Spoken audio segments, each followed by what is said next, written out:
Doctors' prescriptions are usually difficult to read and in some cases could be altered by someone looking to score additional drugs.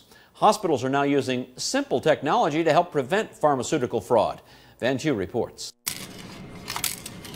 Back when doctors only wrote prescriptions with pen and paper, forgeries were a problem. And you could maybe scratch out a 0 and add an 8 or something to increase the quantity of pills that the patient was getting. Now, doctors like Brandon Price of St. Alexius are moving to electronic prescriptions. If you were to attempt a forgery or an adulteration of an electronic prescription, obviously you'd have to have access to the database to do that, which the databases are quite secure. Rick Detwiller, the director of outpatient pharmacy services at St. Alexius, says there are extra stringent rules to fill prescriptions of controlled substances like oxycodone or morphine. For controlled prescriptions, it still has to be printed out on paper, but this paper is tamper-proof, so if you try to photocopy it, it turns out as invalid.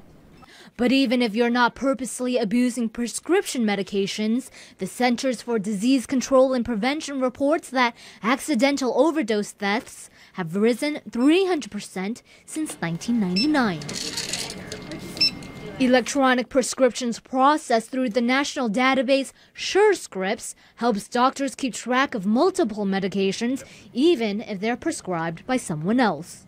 Nowadays, I can prescribe a medication on the computer, and it will alert me if the patient has an allergy to that medication, or if the patient already has a medication in that class, it will also catch that and alert the user that maybe that's not the appropriate medication to use, which is very helpful. Didn't have that in the old paper pen days. Price and Detwiller also say electronic prescriptions are more efficient. They're submitted to the pharmacy within 5 minutes, and the information is always legible.